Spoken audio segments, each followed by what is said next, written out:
All right, so was the vote for the surplus what you expected? Did you expect more support? No, it was exactly what actually, it was a little better than I thought.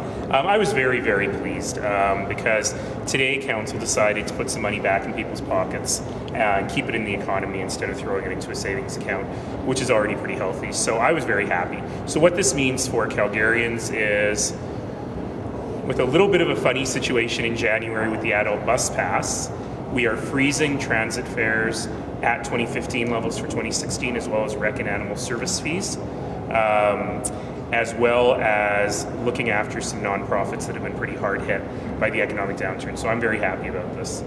And since you didn't ask, I'm going to tell you anyway. There is one weird thing about this, which is that the adult bus passes for January have already been printed, and it's too late to draw them back. So if you buy that particular fare, the adult bus pass, you're going to be paying more in January, but the price will go down again in February. So you'll get that money back, or you have to buy it in February? You won't get it back because of the federal government tax rebate.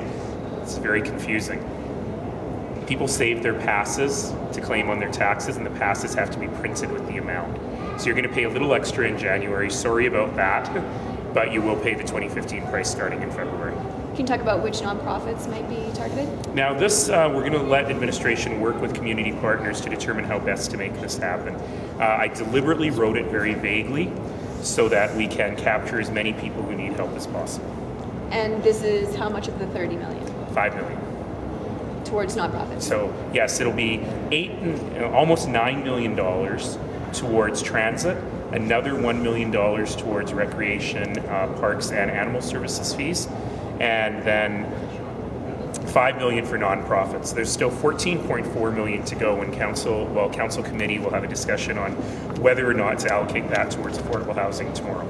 Okay. And why do you think it's important to do this? Well, I think that people are really feeling the economic downturn, and I wanted to find a way to get money in people's pockets right away in January, and in a way that at least was meaningful. So if you buy one adult bus pass in your household, then we have saved you almost the entire amount of your property tax increase for next year, which is about $5 per month for average home, and we've already saved you $4 per month. If you pay more than one bus pass, we've actually saved you more than the average property tax increase, and I think that's a pretty fair way to go, rather than, well, there really weren't any other proposals, so rather than anything else. So what's the significance of moving the $14.4 million discussion to PFC tomorrow? I'm actually totally fine with it.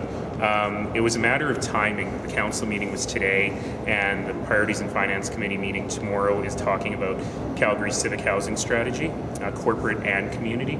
So I'm actually completely fine with moving that forward, and then we'll determine. So tomorrow, PFC can make one of three decisions.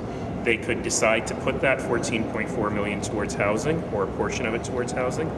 They could decide they don't want to put any more money towards housing at this time, let it roll into the FSR, or they could decide to not decide and to wait until the terms of reference for the Community Housing Coalition come back to us in March, excuse me. But wasn't there a December 31st deadline for this $30 million? Not really, because if it, as Mr. Sawyer said in there, if it rolls into FSR, you can roll it back out again. It's not that big a deal. We do it relatively often. The reason for the urgency was those transit and rec fares, because those are slated to go up on January 1st. So once that was in place, and I wanted to have that emergency fund for nonprofits in place as well, because they need the money now. The housing piece was always a longer term thing, so delaying that, even if council wants to delay it till the spring, is not really that big a deal. So it'll go back to council in January? Yes. Do you think you would have had the package, had it gone to vote as one package, that it would have passed? Based on, I was counting noses during the vote pretty carefully, so based on it, yeah, it probably would have passed 8-7, but I'd rather have a broader discussion tomorrow.